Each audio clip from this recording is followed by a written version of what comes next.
بہت بہت شکریہ حضرات گرامی، آپ کہیں زیادہ قابل مبارکباد ہیں کہ آدھا سے زیادہ مجمع جا چکا ہے، لیکن اس ٹھنڈک کے موسم ابھی تک آپ جمے ہوئے ہیں۔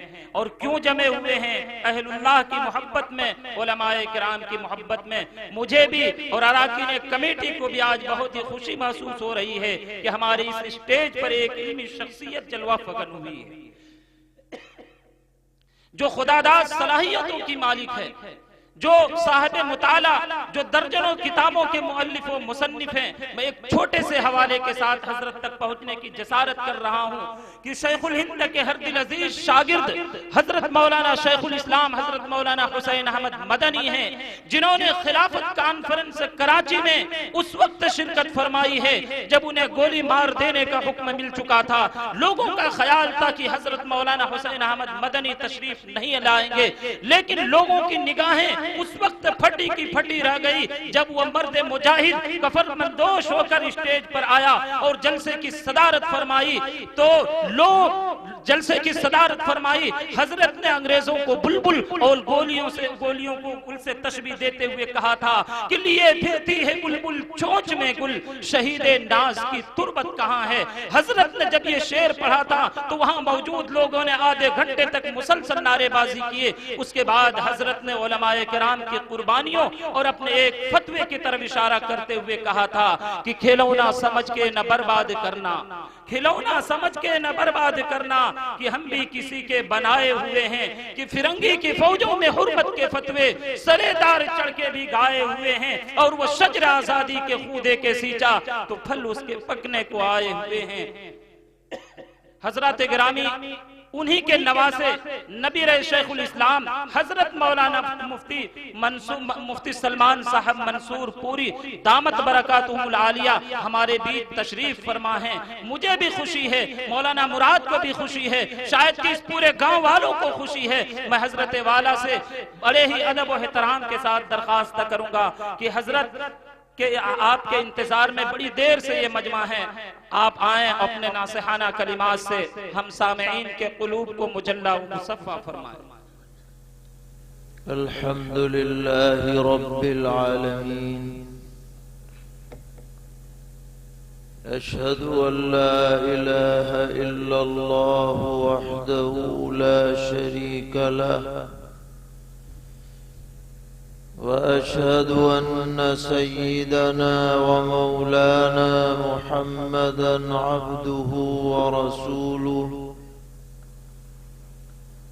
صلى الله تبارك وتعالى عليه وعلى آله وأصحابه وذرياته أجمعين.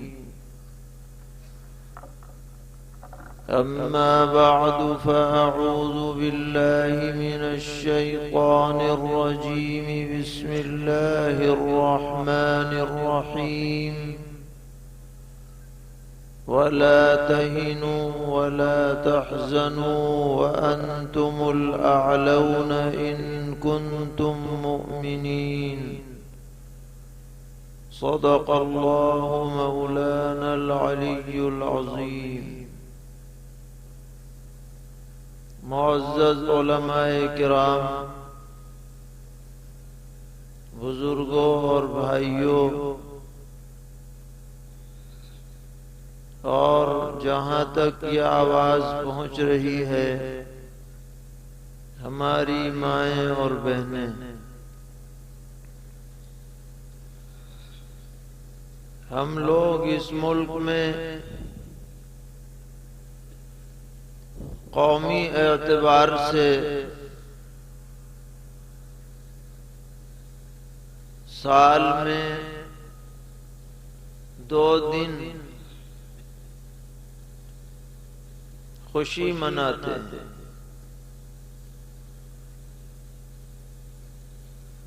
ایک 15 اگست کا دن ہے جب ہمارا ملک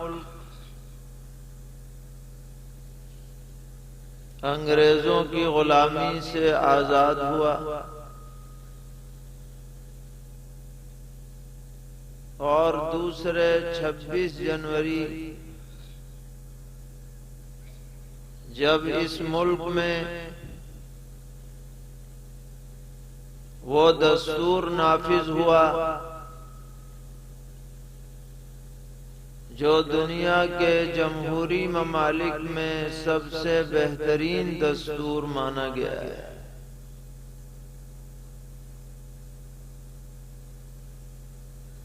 تو ہم لوگ تو صرف خوشی منا لیتے ہیں، جھنڈا پھہرا دیتے ہیں، گاڑیوں پر مکانوں پر جھنڈیاں لگا دیتے ہیں، لیکن کتنی مشقتوں اور مشکلات کے بعد ہمیں یہ دن نصیب ہوئے، اس کا ہمیں اندازہ نہیں، کیونکہ ہم نے تو آزاد ہندوستان میں آنکھیں کھولی، ہمیں تو اندازہ ہی نہیں ہے کہ غلامی ہوتی کیا ہے۔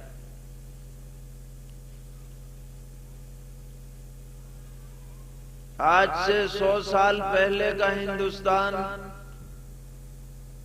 اور آج کے ہندوستان میں زمین آسمان کا فرق ہے۔ اس وقت ہم غلام تھے، دوسری باہر سے آئی ہوئی طاقت کے دست نگر تھے، ہندوستانیوں کے ساتھ کھلا امتیاز برتا جاتا تھا، جو ٹرینیں چلتی تھیں اس میں فرسٹ کلاس میں کوئی ہندوستانی سفر نہیں کر سکتا تھا،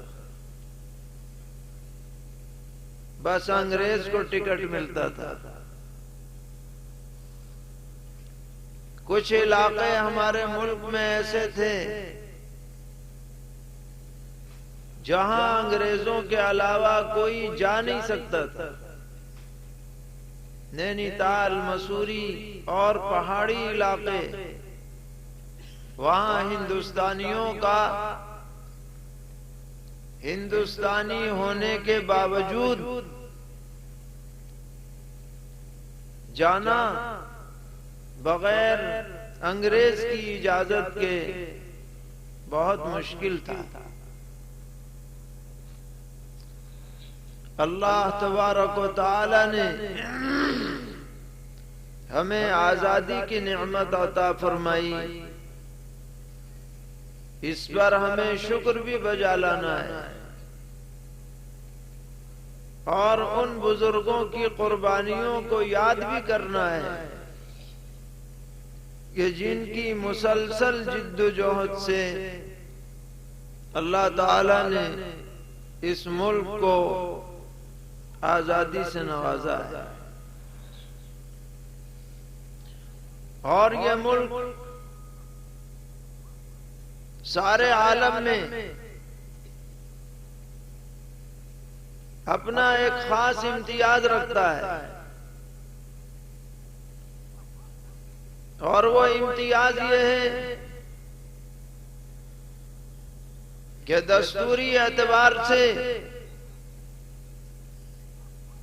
یہاں کے رہنے والے ہر شہری کو، چاہے وہ کسی بھی مذہب کا ماننے والا ہو یا کسی بھی زبان کا بولنے والا ہو یا کسی بھی برادری اور طبقے سے تعلق رکھنے والا ہو، سب کو یکساں حقوق حاصل ہیں۔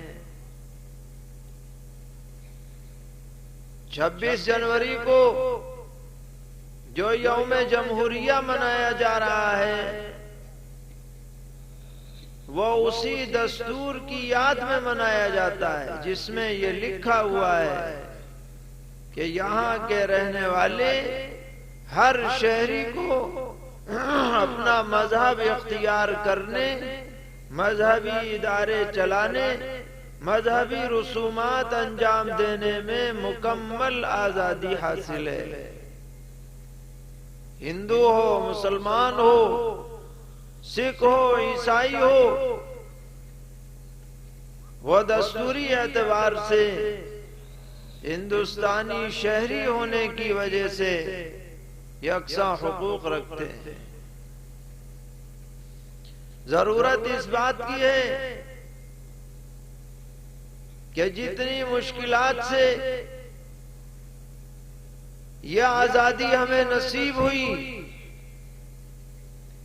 اس کو ضائع نہیں ہونے دینا ہے، اور اس ملک کے معماروں نے جن خطوط پر اس ملک کا ڈھانچہ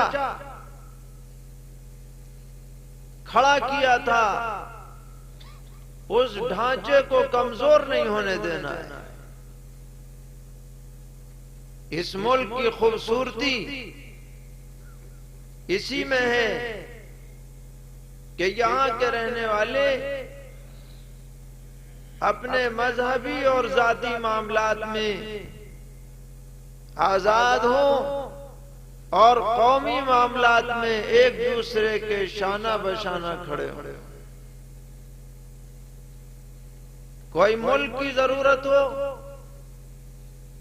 تو سب ایک سیسا پلائی ہوئی دیوار بن جائے۔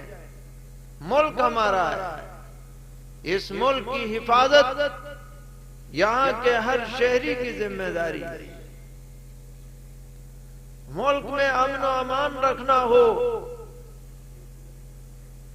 قانون کی بالادستی رکھنی ہو،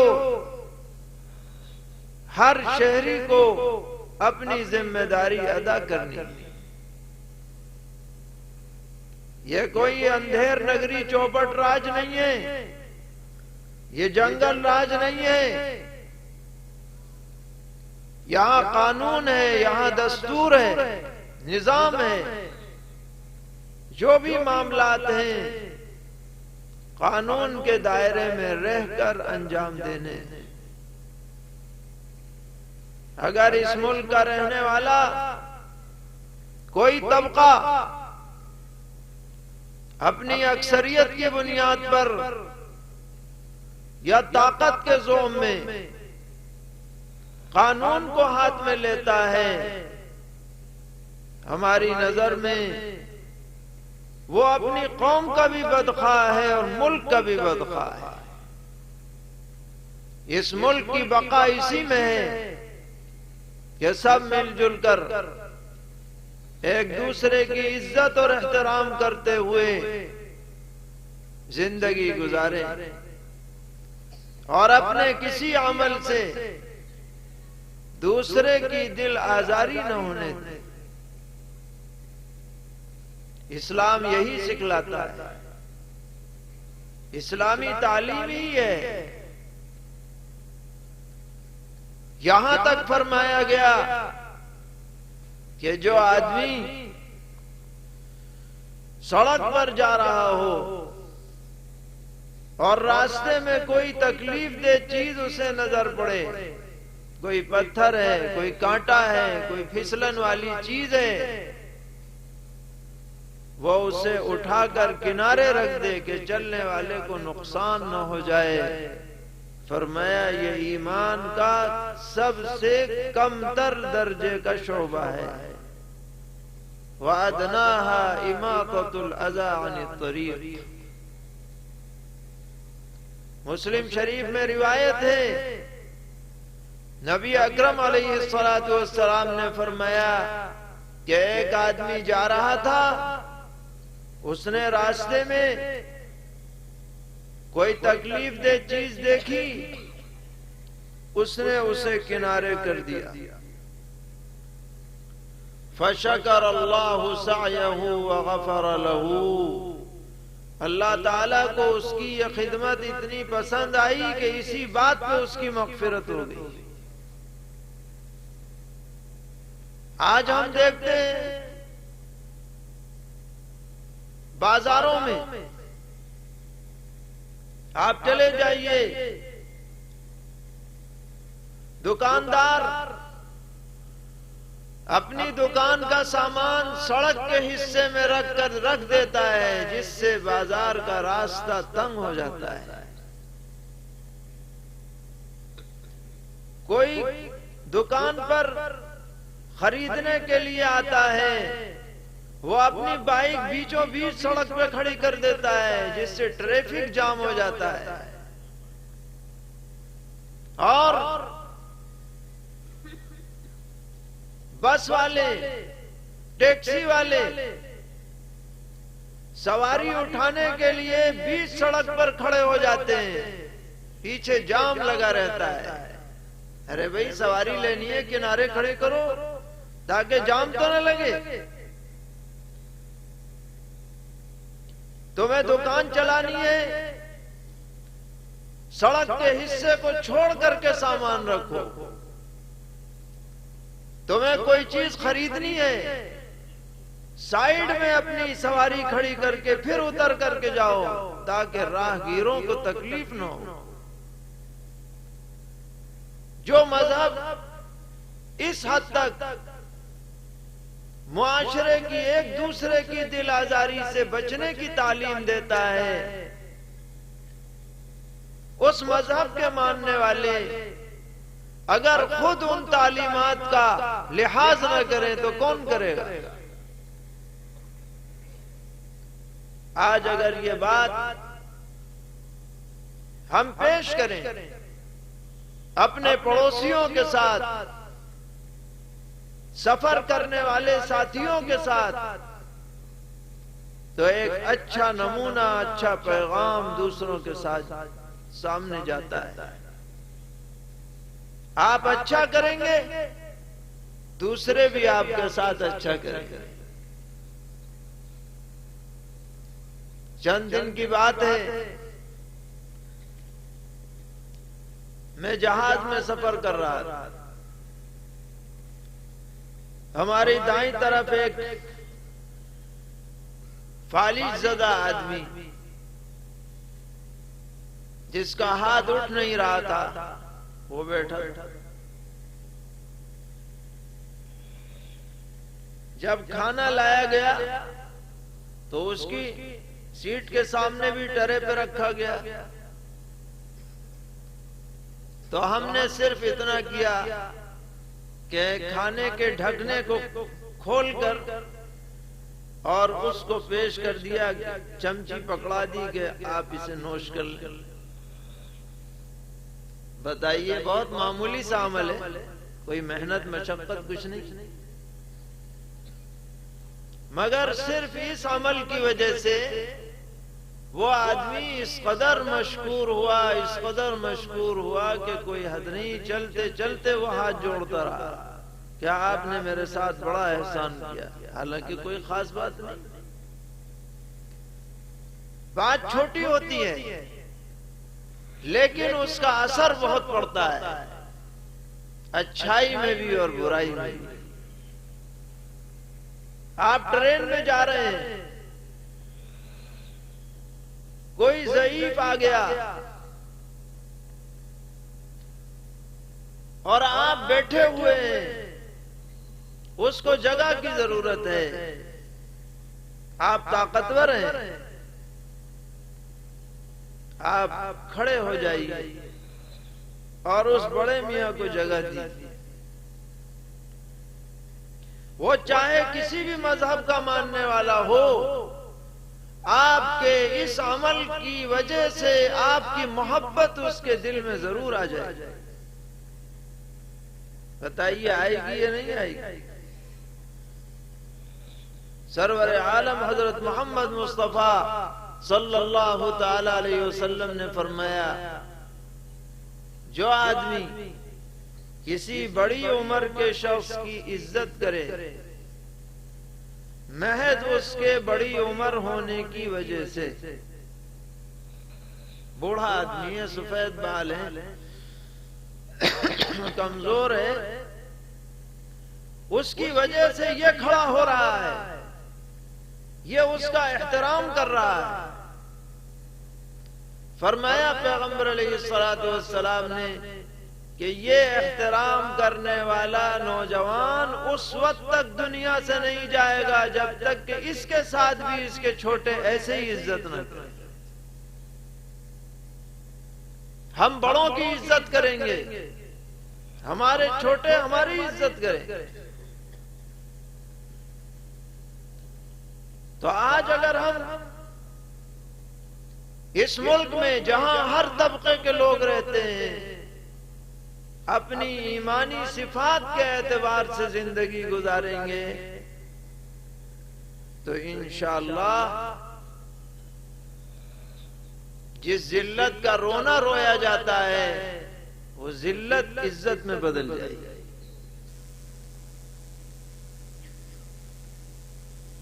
قرآن پاک میں اللہ تبارک و تعالی نے فرمایا وَلَا تَسْتَوِي الْحَسَنَةُ وَلَا السَّيِّئَةُ، اچھائی اور برائی دونوں ایک درجے میں نہیں ہو سکتے۔ ادفع بالتي هي احسن، برائی کا مقابلہ اس طریقے پر کرو جو بہترین طریقہ ہو۔ برائی کا بدلہ برائی سے نہ دو، برائی کا بدلہ اچھائی سے دو، تو نتیجہ کیا نکلے گا؟ فَإِذَا الَّذِي بَيْنَكَ وَبَيْنَهُ عَدَاوَةٌ كَأَنَّهُ وَلِيٌّ حَمِيمٌ، تو تمہارے اور جس کے درمیان دشمنی تھی تمہارے اس کردار کی وجہ سے وہ دشمنی پکی دوستی میں بدل جائے گی۔ یہ قرآن کہہ رہا ہے فَإِذَا الَّذِي بَيْنَكَ وَبَيْنَهُ عَدَاوَةٌ كَأَنَّهُ وَلِيٌّ حَمِيمٌ۔ گالی دینے کے جواب میں گالی دینا کوئی مشکل کام نہیں ہے، کسی نے ایک سنائی ہم 10 سنا دیں،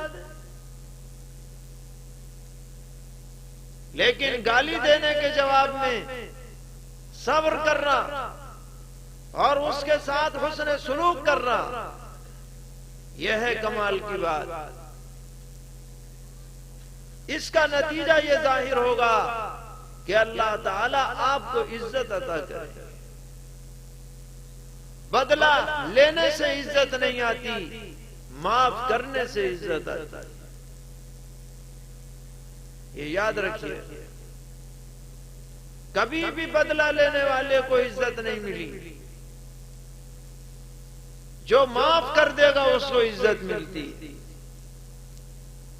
نبی اکرم علیہ الصلوۃ والسلام نے فرمایا ما ظلم عبد مظلمة فصبر عليها الا زاده الله به عزا، یہ قسم کھا کے پیغمبر علیہ السلام نے فرمایا کہ جس انسان کے اوپر ظلم کیا جائے اور وہ ظلم کے مقابلے میں صبر کرے اللہ تعالیٰ اس کی عزت میں ضرور اضافہ فرماتا ہے۔ ہم تو یہ سمجھتے ہیں اینٹ کا جواب پتھر سے دو، یہ کر دو وہ کر دو، اس میں عزت اور عافیت نہیں ہے، حسن سلوک میں عزت اور عافیت۔ دل بدلنا اللہ کے ہاتھ میں، بڑے سے بڑا دشمن اچھے سے اچھا دوست بن سکتا ہے اللہ تعالیٰ کے 2 انگلیوں کے بیچ میں اس کا دل ہے، جدھر چاہے پھیر دے۔ تو خاص طور پر ہندوستان جیسے ممالک میں ہمیں وہی ایمانی کردار دنیا کے سامنے پیش کرنا ہے، اپنوں کے ساتھ بھی غیروں کے ساتھ۔ لیکن بڑے افسوس کی بات ہے کہ ہمارا کردار غیروں کے ساتھ تو جو ہو سو ہو، اپنوں کے ساتھ بھی اچھا نہیں۔ بات بات پہ لڑائی ہے، بھائی بھائی میں تنازع ہے، ایک دوسرے سے حسد ہے، بغض ہے، عداوت ہے۔ گاؤں گاؤں میں انتشار ہے. ابھی الیکشن کا زمانہ آ جائے بس ایک ہی جذبے سے ہم کام کرتے ہیں، یہ نہ جیتنے پائے چاہے میں جیتوں یا نہ جیتوں، بس ایک ہی جذبہ ہے، یہ نہ جیتے.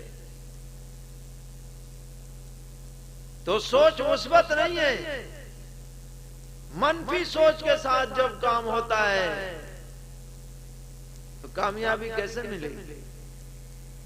اور اگر آدمی یہ سوچ لے ذمہ داری کا کام ہے، یہ اٹھا رہا ہے، بڑی اچھی بات ہے، چلو سب اسی کا ساتھ دے دو، تو دیکھو کیسا کام چلے اور کیسی عزت ملے اور کیسی عافیت ملے. اور ان چھوٹے چھوٹے عہدوں کو ایسا سمجھا جاتا ہے جیسے جنت جہنم مل رہی. نعوذ باللہ من ذالک. اس کی وجہ سے دشمنیاں بٹھا لی جاتی ہیں، بات چیت بند ہو جاتی ہے، ایک دوسرے کا چہرہ دیکھنا گوارا نہیں ہوتا، خاندانوں میں توڑ ہو جاتا ہے. یہ کوئی عقل مندی کی بات نہیں. ایمان یہ کہتا ہے مل جل کے رہو، عزت اور احترام کے ساتھ رہو، ایک دوسرے کے خیر خواہ بن جاؤ، نصیحت کا پہلو تمہارے دل میں رہے تاکہ یہ دنیا امن و سکون کا گہوارہ بنے.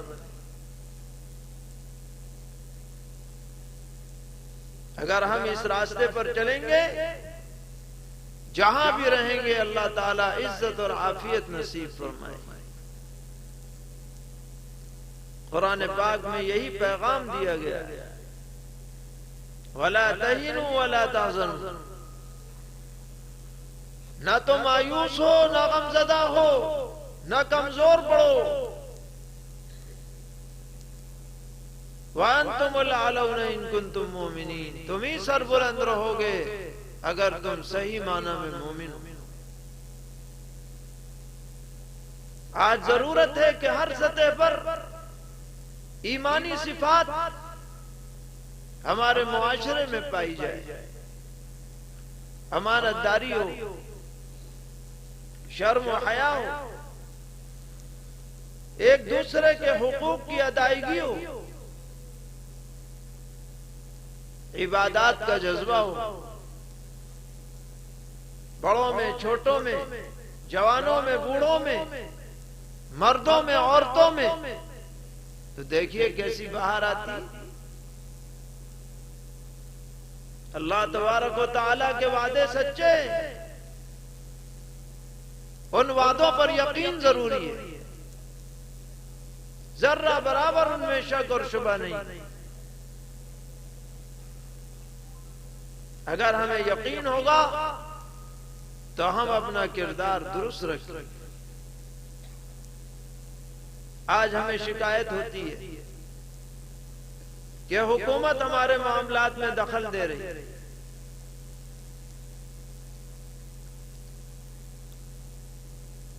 خاص طور پر طلاق کے معاملے میں کہ صاحب آرڈیننس بنا دیا اور بل لے آئی اور فلاں ہو گیا. ٹھیک ہے، وہ ان کا سیاسی ایجنڈا ہے، ان سے اور آپ کیا امید رکھ سکتے ہیں. لیکن میں بہت ہی معذرت کے ساتھ یہ کہنا چاہتا ہوں کہ موقع ہم نے دیا ہے. کیا مطلب ہے کہ بیوی کا کوئی قصور نہیں اور میاں صاحب آگ بگولا ہو گئے اور دنا دن 3 طلاقیں دے دی. یہ کہاں کا اسلام کا مسئلہ ہے؟ ارے بھائی ترتیب ہے. شریعت کہتی ہے کہ اگر آپس میں تنازع ہو تو گھر میں سلجھاؤ، گھر میں نہ سلجھے تو حکم بناؤ، پنچایت جوڑو، اچھے سمجھدار لوگوں میں بات رکھو۔ پھر بھی اگر بہت ہی معاملہ نازک ہو جائے تو ایک طلاق دے دو تاکہ گنجائش تو رہے۔ دو میں بھی گنجائش دی، لیکن یہ آدمی جو ہے غصے میں ایسا بے قابو ہوتا ہے کہ 3 سے پہلے اس کا سانس ہی نہیں ٹوٹتا۔ تو جب تم شریعت کے خلاف ایسی کھلواڑ والی حرکت کرو گے تو یہی نتیجہ نکلے گا جو ہو رہا ہے۔ اگر مسلمان شریعت پر عمل کرنے لگے، دنیا کا کوئی قانون اس کے لیے کوئی پریشانی کا سبب نہیں۔ ہم شریعت پہ عمل کرتے ہیں۔ اسی طرح بعض مرتبہ ظلم ہوتا ہے لڑکی والوں کی طرف سے، لڑکے پہ غلط دباؤ بنایا جاتا ہے، نبھاؤ کی شکل نہیں ہے، اور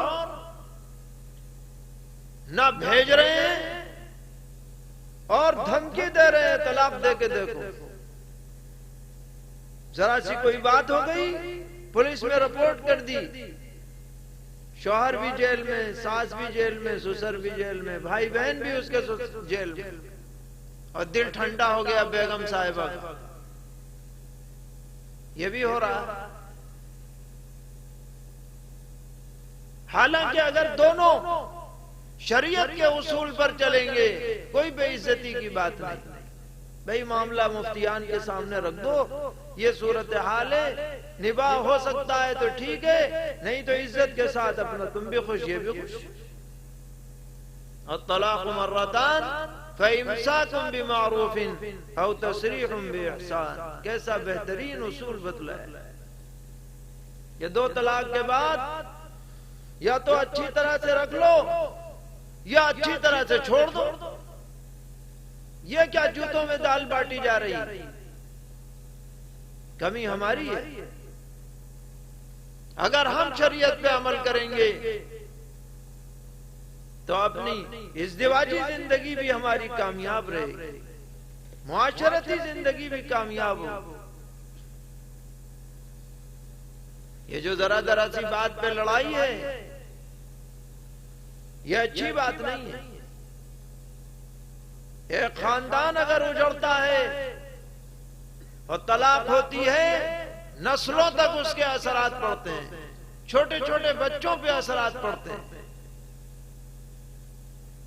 میاں بیوی کو اپنی ذمہ داری ادا کرنی، اور اس کی شکل یہ، جب میاں کو غصہ آئے تو بیگم چپ ہو جائے، اور جب بیگم جلال میں آئے تو میاں چپ ہو جائے۔ اور اگر دونوں طرف سے بات جاری رہے گی تو معاملہ بگڑے گا۔ اور پھر جب اس کے اندر دونوں کے گھر والے شریک ہو جائیں ایک دوسرے کو چڑھانے میں، تو گھر بگاڑنے کا سب سے بڑا سبب وہ خود بن جاتا ہے۔ یہ تو میں نے ایک مثال دی ہے، ورنہ تو آج ہم اپنے گریبان میں جھانکے ہر سطح کے اوپر ہر ایک دوسرے سے لڑنے کے لیے آستین چڑھائے ہوئے، وراثت میں حق تلفیاں ہو رہی، بہنوں کا حق مارا جا رہا ہے، چھوٹے بھائیوں کو دبایا جا رہا ہے، پڑوسیوں کے ساتھ مقدمہ بازیاں ہیں۔ کس بات پہ؟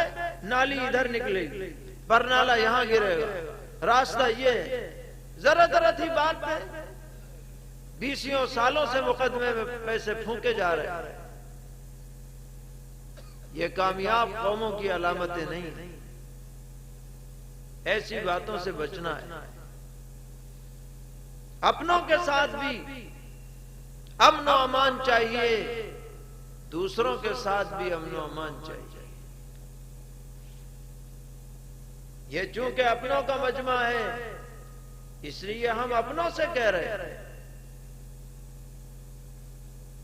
یہی بات ہم غیروں سے بھی کہنا چاہتے ہیں کہ آپ ہمیں اپنے سے الگ نہ سمجھیں۔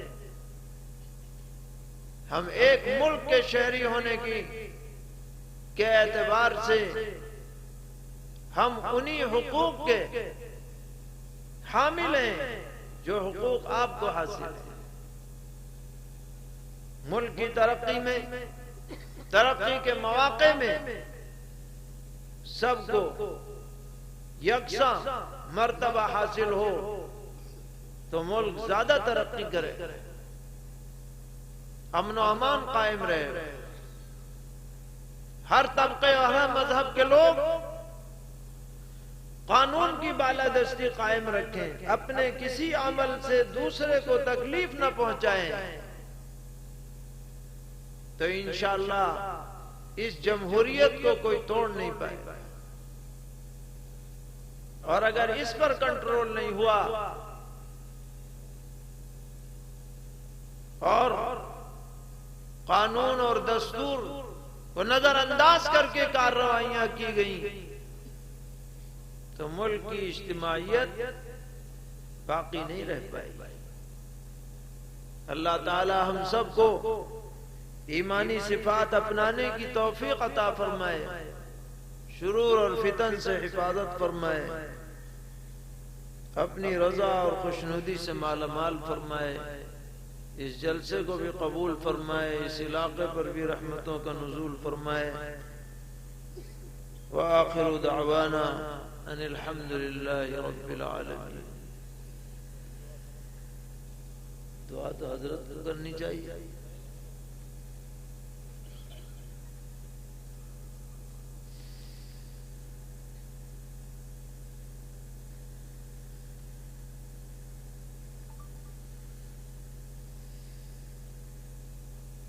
الحمد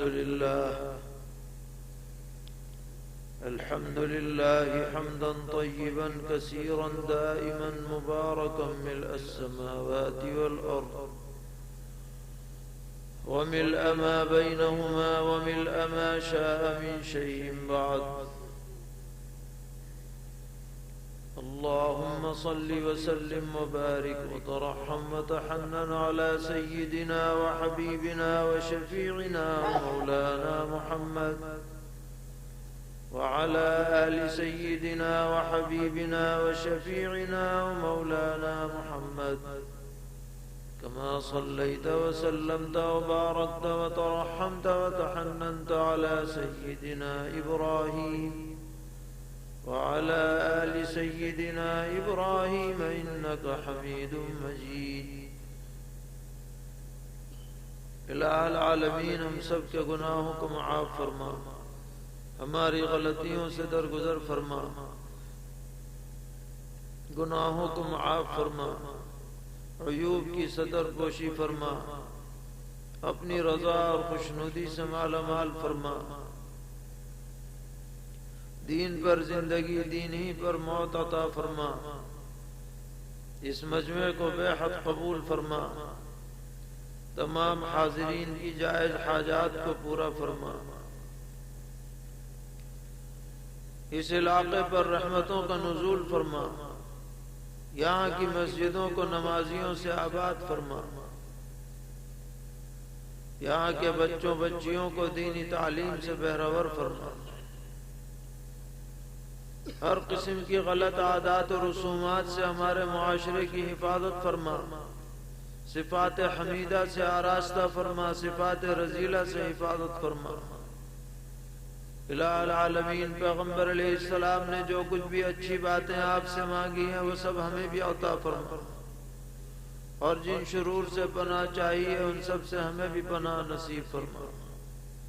الہ العالمین دین پر استقامت عطا فرما، اپنے نیک بندوں کے ساتھ ہمارا حشر فرما، انہی کے نقش قدم پر چلنا آسان فرما، ہمارے تمام مرحومین کی مغفرت فرما، بیماروں کو شفا عطا فرما، قرض داروں کے قرضوں کی ادائیگی کا غیب سے انتظام فرما، پریشان حالوں کی پریشانیوں کو دور فرما، مصیبت زدوں کی حاجت روائی فرما، تمام عالم میں امن و امان قائم فرما، ہمارے ملک میں بھی ہر سطح پر امن و امان قائم فرما، یہاں کے رہنے والوں کو آپس میں پیار و محبت اور میل جول سے رہنے کی توفیق عطا فرما، ہر قسم کے اختلاف اور انتشار سے حفاظت فرما، ظالموں کے تسلط سے نجات عطا فرما، عادل اور منصف حکمران نصیب فرما، عالم اسلام کی حفاظت فرما،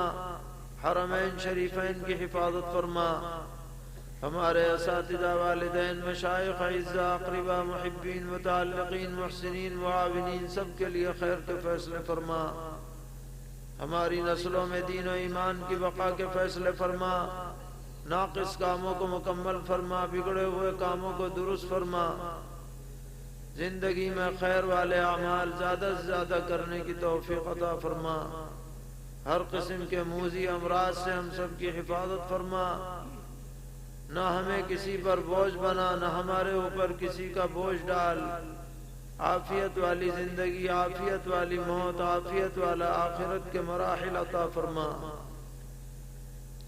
ان دعاؤں کو اپنے حبیب صلی اللہ تعالی علیہ وسلم کے صدقے میں قبول فرما، صلی اللہ تعالی